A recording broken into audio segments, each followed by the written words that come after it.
Hello and welcome to the very first episode of Max's Tavern. This is going to be a free-form, opinion-based podcast where me and my friends have a drink or two and talk about things we are passionate about. A lot of it is going to be nerdy things, and I am very excited to start.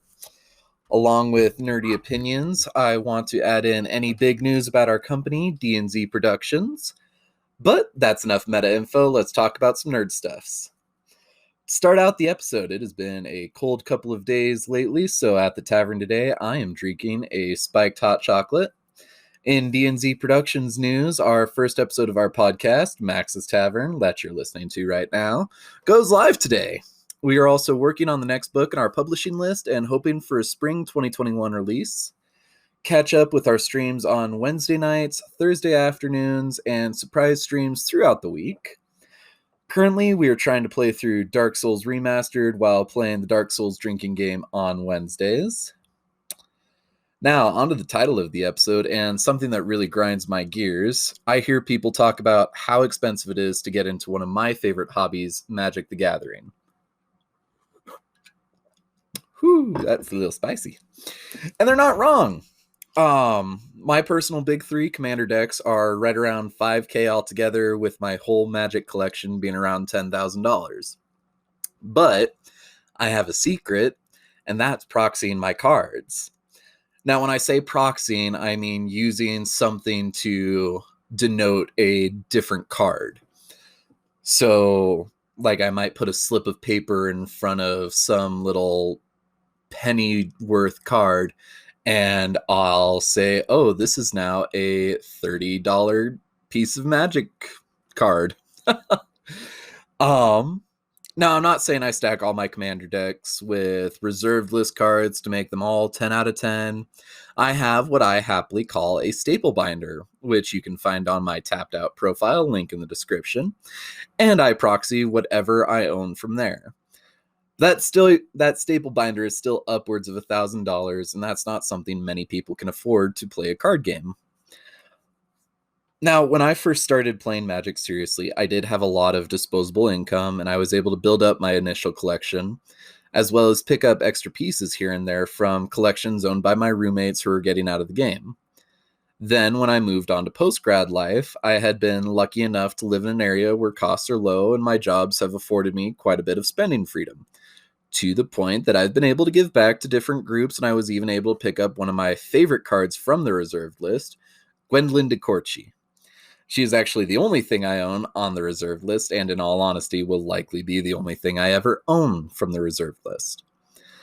All this to say, I've been extremely lucky in being able to build up a collection, and even then, I don't own any of the super expensive cards in Magic, like the Power 9 or a Tabernacle at Pendrell Vale.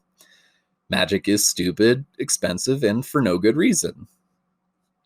This next bit is some relatively basic knowledge if you know about Magic, but it is worth talking about when we talk about proxies. Taking another drink real quick. The reserve list. I'm going to mention it quite a few times in this podcast, and I've already mentioned it a few times. The reserved list is a whole can of worms that I want to tackle on another day, but I think it's worth noting a few facts about the reserved list. Now, for those not in the loop, the reserved list is a list of cards that Wizards of the Coast, the company that produces Magic, made that will never see a reprint. These cards include, sorry about that, everything from the very first Magic set, Alpha, all the way up to 1995's Homeland set. It was made in response to some Magic collectors getting upset because of reprints undervaluing their original prints of cards. And Wizards decided that they would protect these collectors by creating the list. Initially, they had their own little allowance that they could reprint cards in premium sets, but decided that the list would never be reprinted after more backlash from those premium sets. Now, the reserved list has set a precedent that Magic is a collector's game as much as it is a fun game to play with friends. Making Magic a collector's game is not a great move. And I enjoy my collection too, don't get me wrong. Collecting these things is a lot of fun. Lost point in my script. Like I said, this is going to be really casual podcast, so hopefully you guys will be playing it in the car or in the shower or something. Making Magic a collector's game is not a great move. Of course, it sets cards like the original dual lands to astronomical prices, like hundreds of dollars for a single land. But it also affects any card that may have any collector's value, such as the San Diego Comic-Con exclusives. The most recent exclusive from Comic-Con is still pretty cheap to buy sealed, only a couple of $100, but that is still the price of a premium booster box for 5 cards.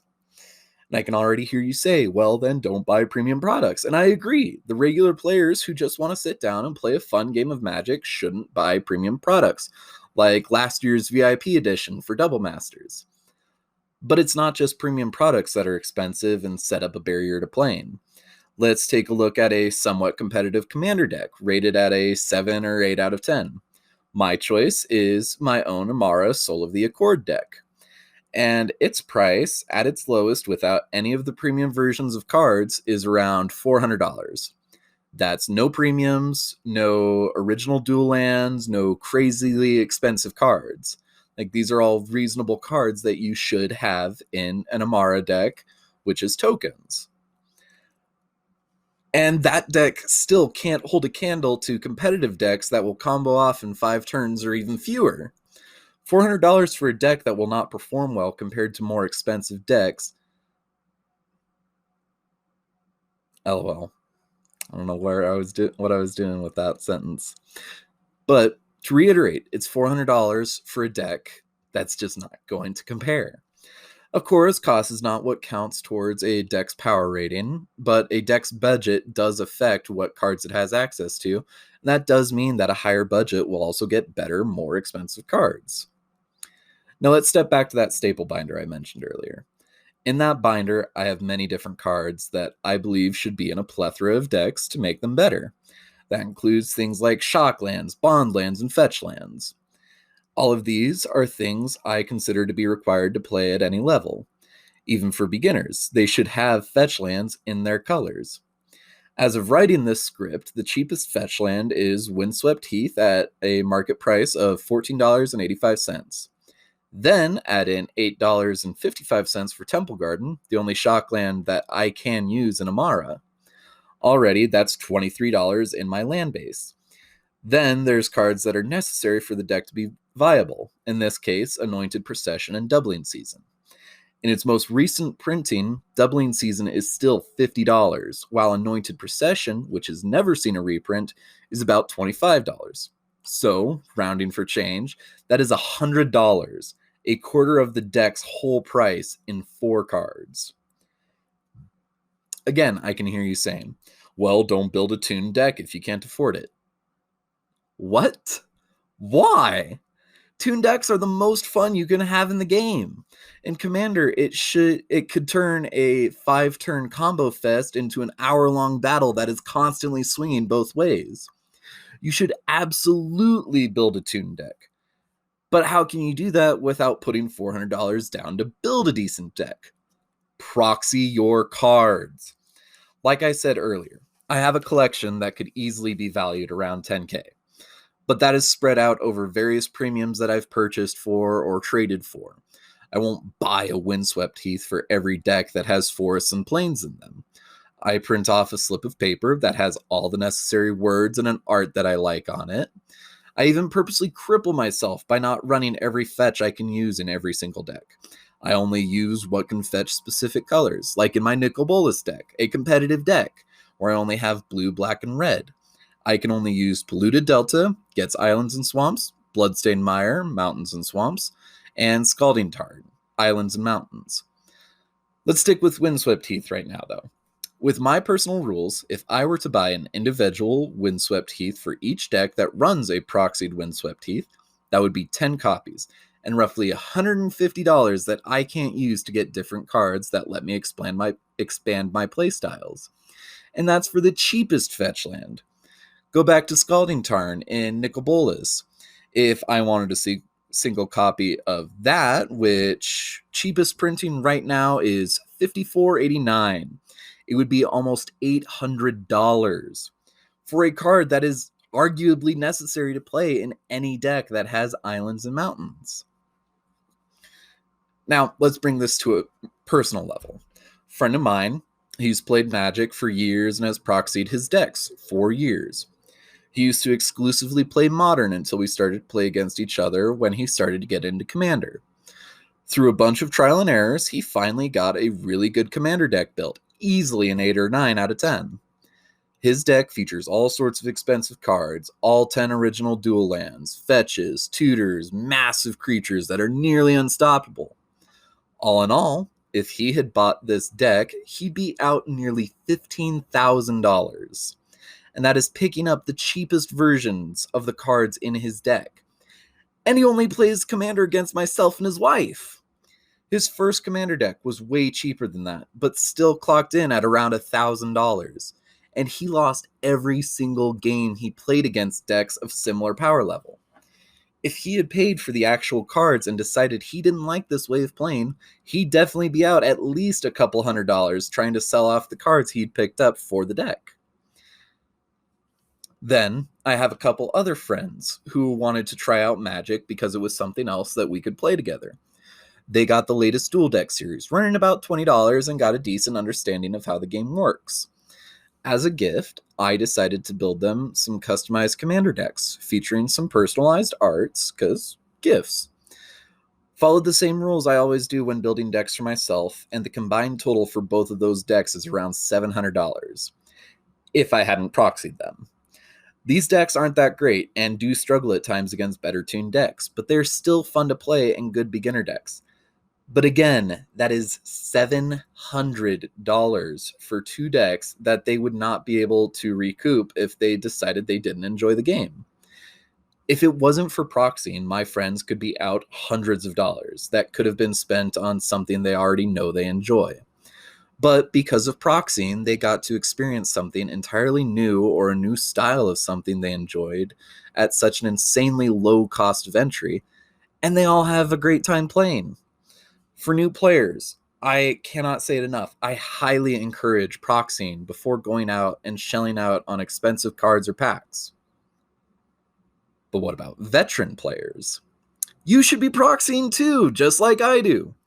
Recently, while watching a Commander gameplay series, I saw someone casually play a $2,000+ card, and it blew me away. If I remember right, it was for a side series as well, just for fun, and not to knock that at all. My single reserved list card is worth nowhere near that much, is a collectible, and I would still never dream of taking Gwendolyn out of her place in my collector's binder to actually play her in a game. Of course, sleeves are a thing, and they are great for protecting your card. But spills at the table still happen, and how horrible would it be for a $2,000 Wheel of Fortune to be ruined because Todd forgot his can on the table and knocked it over? I'd be devastated. So for my big decks, I paid a fraction of their cost and got some insanely cool proxies made for play that also lets me keep my collection safe and protected. Proxying is such a useful practice for veteran players that I'm absolutely blown away that more veterans don't have fully proxied decks. Why bring out your $6,000 fully foiled out Eldrazi Tron for some fun games at home when you can whip out a $50 version that has every Eldrazi as your pets and not worry about potentially ruining $6,000?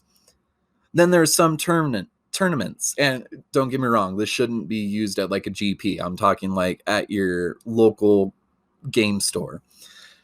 Though, of course, not a lot of tournaments are happening these days. I keep my decks fully listed out in a binder that only comes out for judge calls or to show off under supervision. Why would I risk my masterpiece, Nicol Bolas Dragon God, at a GP where Tom could accidentally crease the card because he was checking the ruling? Sure, I could have Tom pay for a new one, but that can be a lengthy procedure, and in the meantime, I'm now out a valued part of my collection. I'd rather have the $1.50 copy I paid paid some guy to make that has Bolus sitting on an actual throne get ruined over the $50+ copy that I had to specially order to get a hold of. Like I said earlier, the reserved list is another behemoth to tackle in a later episode. That is another huge reason I advocate for proxies. In some circles, having access to something like Tabernacle at Pendrell Vale is a massive game changer and should not be locked behind a $5,000+ wall. Price should never be an obstacle that comes to enjoying any game. And the fact that it is such an obstacle that some players think their wins aren't legitimate because they have proxied cards is ridiculous. That's why, at my table, proxies will always be allowed and every win is legitimate. And that's my hot take on proxies in Magic the Gathering.